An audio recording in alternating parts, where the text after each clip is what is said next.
السلام علیکم ناظرین، میں ہوں آفتاب پھامبڑا اور آپ دیکھ رہے ہیں پھامبڑا ٹی وی۔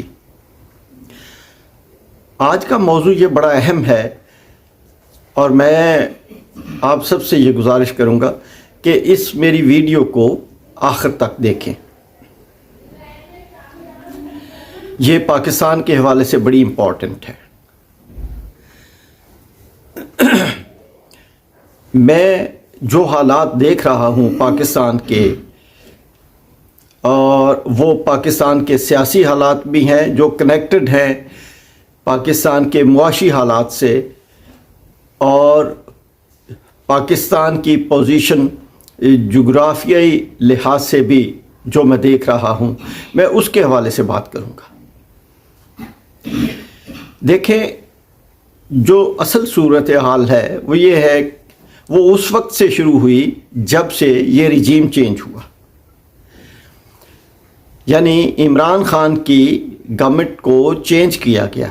اس کے چینج کرنے کی جو وجوہات سامنے آ رہی ہیں وہ کچھ یوں ہیں کہ عمران خان نے قوم کو غیرت سے جینے کا سبق دیا، عمران خان نے استعماری طاقتوں کی ڈکٹیشن لینے سے انکار کر دیا، اور عمران خان نے صحافی کے اس سوال کے جواب میں کہ کیا پاکستان امریکہ کو اڈے دے گا، تو اس کے اوپر عمران خان نے ایبسولیوٹلی ناٹ کہہ کے انکار کر دیا، اور امریکہ کے مخالف بلاک میں عمران خان کی زیادہ میٹنگز ہوئیں جس میں چائنا اور رشیا سر فہرست ہیں۔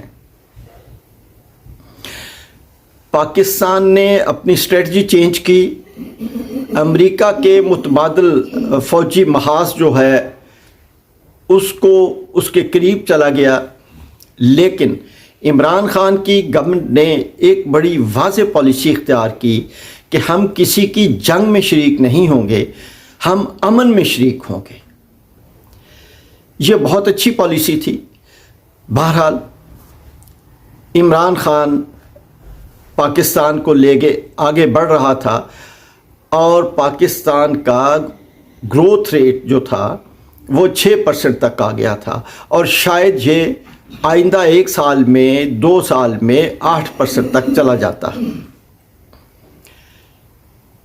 لیکن پاکستان کی اس اڑان کو روکنے کے لیے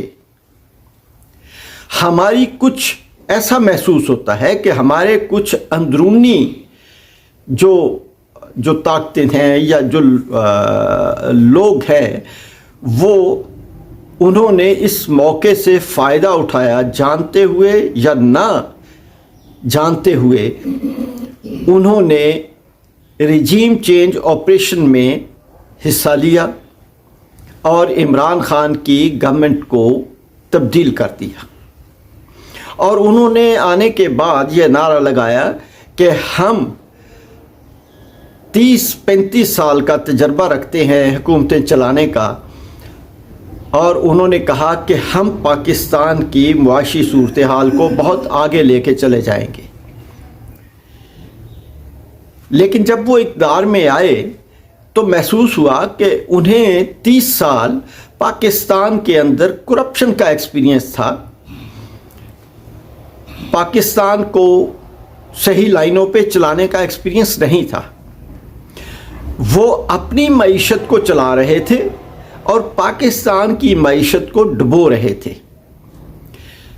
یہ عمل جب وہ اقتدار میں اب آئے تو یہ عمل دوبارہ شروع ہو گیا، اور ظاہر ہے پاکستان جو ہے معاشی طور پر ایک تباہی کے دہانے پر آ کر کھڑا ہو گیا۔ اب صورتحال یہ ہے کہ پاکستان کے جو ذرائع ہیں، جو فارن ریزرو ہیں، وہ تقریباً $6 ارب کے ہیں، اور یہ $6 ارب وہ ہیں جو ہم نے اپنے دوست ملکوں سے ادھار لیے ہوئے ہیں، صرف اپنے خزانے کو شو کرنے کے لیے کہ ہمارے پاس اتنے پیسے ہیں۔ اس کے علاوہ ان پیسوں کی کوئی خاص اہمیت نہیں ہے۔ اگر ٹیکنیکلی دیکھا جائے تو پاکستان ڈیفالٹ کر چکا ہے، چونکہ پاکستان اپنے قرضے ادا کرنے کے قابل نہیں رہا۔ پاکستان کے اندر کی صورتحال یہ ہے کہ پاکستان میں غریب ترین ہو گیا ہے، لوگ سڑکوں پہ مانگنے پر مجبور ہو گئے ہیں، اور وہ غریب جو مانگ نہیں سکتا وہ گھر میں بھوکا بیٹھا کسی خیرات دینے والے آدمی کے انتظار میں ہے۔ زندگی مشکل اور اجیرن ہو گئی ہے۔ پاکستان میں جرائم کی شرح بڑھ گئی ہے۔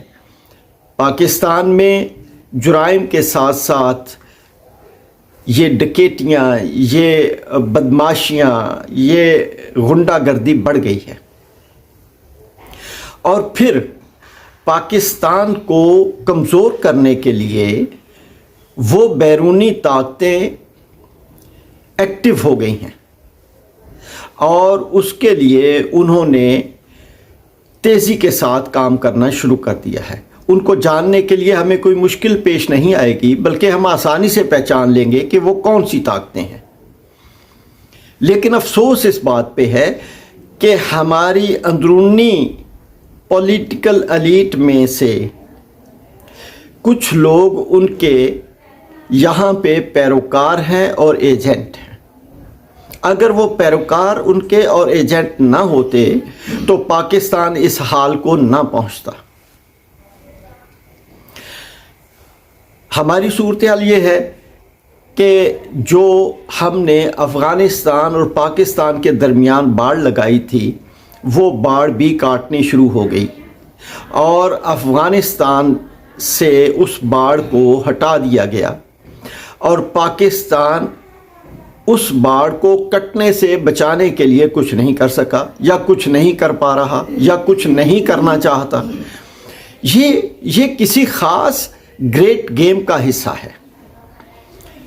وہاں سے افغان گورنمنٹ یا افغان فورسز نے چمن میں پاکستان کے اوپر کئی مرتبہ حملے کیے، اور بارڈر کے مختلف حصوں میں انہوں نے حملے کیے، لیکن ہم نے ریٹیلیٹ نہیں کیا۔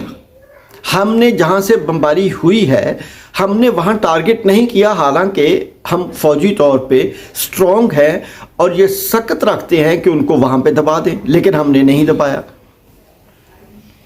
یہ بھی ایک پوائنٹ ہے۔ اور دوسرا نمبر پہ وہ طاقتیں جو افغانستان سے شکست کھا کے بھاگ کے نکلی ہیں، وہ طاقتیں اپنی خفت مٹانے کے لیے دوبارہ پاکستان کو اس جنگ میں دھکیلنا چاہتی ہیں، اور اس کے لیے ہم دیکھ رہے ہیں کہ طالبان سوات میں آ گئے، لوگوں نے لاکھوں کی صورت میں لاکھوں کے جلوس نکالے، ان کے خلاف احتجاج کیے، لیکن گورنمنٹ نے کوئی ایکشن نہیں لیا، یا ہماری فورسز نے ان کے اوپر کوئی خاص ایکشن نہیں لیا۔ اسی طرح مختلف جگہ کے اوپر دہشت گردی کی وارداتیں ہوئیں، وہ کیوں نہیں پکڑے گئے؟ یا ان کے جو دہشت گرد ہیں ان کو پاکستان میں انٹر ہونے سے کیوں نہیں روکا گیا؟ کہاں پہ ہمارا بریچ ہوا ہے؟ پھر سب سے تازہ بات کہ ایک دہشت گرد حملہ ہمارے اسلام آباد میں ہوا، اور اسلام آباد ہمارا دارالخلافہ ہے۔ اگر ہم وہاں پہ بھی دہشت گردوں کو آنے سے نہیں روک سکتے تو پھر ہم انہیں کہاں روکیں گے؟ اس کا مطلب ہے کہ یہ کیپیبلٹی ہوتے ہوئے بھی کہ ہم انہیں روک سکتے ہیں، ہم نہیں روک پائے۔ یہ بہت امپورٹنٹ ہے۔ ہمیں بہرحال اپنے اس عمل کو بھی دیکھنا ہے اور پاکستان کی صورتحال کو بھی دیکھنا ہے، چونکہ وہ طاقتیں جو افغانستان سے شکست کھا کے جو امریکہ اور اس کے الائیڈ یا نیٹو فورسز بھاگی تھیں، وہ اب اس کا بدلہ لینے کے لیے پاکستان جو ہے اس کو دوبارہ اس جنگ میں دھکیلنا چاہتی ہیں۔ وہ خود تو شکست کھا گئی، اب وہ چاہ رہی ہیں کہ انہیں کسی نہ کسی طریقے سے وہاں پہ یہ کامیابی ملے اور پاکستان کو اس میں پھنسا دیا جائے۔ اب اس کے پیچھے ان کے کئی عوامل ہو سکتے ہیں۔ سب سے پہلے تو یہ ہے کہ پاکستان ایک ایٹمی طاقت ہے، وہ اس کو ڈی سٹیبلائز کرنا چاہتے ہیں، جس میں سر فہرست امریکہ، اسرائیل، ہندوستان ہیں۔ یہ پاکستان کو ڈی سٹیبلائز کرنا چاہ رہے ہیں، اور پاکستان اس وقت تک ڈی سٹیبلائز نہیں ہو سکتا جب تک پاکستان پولیٹیکل طور پر ڈی سٹیبلائز نہیں ہوتا۔ جب پولیٹیکلی ڈی سٹیبلائز ہوگا تو پاکستان اکنومیکلی بھی ڈی سٹیبلائز ہو جائے گا، جو کہ ہو رہا ہے۔ اور جب اکنومیکلی ڈی سٹیبلائز ہوگا تو پھر وہ طاقتیں ہمیں کہیں گی کہ ہم آپ کو پیسے دیتے ہیں لیکن ہماری شرائط یہ ہے، اور پھر ہماری حکومت یہ کہے گی عوام سے کہ جی ہم کیا کریں، ہم بڑے مجبور ہیں، ہمیں یہ اثاثے پاکستان کے جو ہیں یہ وہاں پہ گروی رکھنے پڑیں گے اور ہم اس کے بدلے میں قرضہ لیں گے۔ اگر آپ اپنا طرز حکمرانی صحیح کر لیں تو یہ نوبت ہی نہیں آئے گی۔ یہ حالات ہیں جو بڑے کریٹیکل صورتحال ہے جہاں پہ پاکستان اس وقت کھڑا ہے۔ میری یہ گزارش ہے کہ جو پاکستان کے ادارے ہیں وہ ادارے گورنمنٹ کو مجبور کریں کہ گورنمنٹ جنرل الیکشنز کی طرف جائے، چونکہ اس وقت تک آپ نہ تو دہشت گردی کا مقابلہ کر سکتے ہیں اور نہ کوئی معاشی جو بدحالی ہے اس کا مقابلہ کر سکتے ہیں جب تک آپ کو عوام کی سپورٹ حاصل نہیں ہے۔ موجودہ گورنمنٹ کو عوام کی سپورٹ حاصل نہیں ہے، اس لیے ہمیں جنرل الیکشنز کی طرف جانا چاہیے تاکہ کوئی بھی پاپولر گورنمنٹ آئے جو ان تمام مسائل کا حل نکالے۔ اس کے علاوہ اور کوئی حل موجود نہیں ہے۔ اس کے ساتھ ہی میں اجازت چاہوں گا۔ پاکستان زندہ باد، اللہ حافظ۔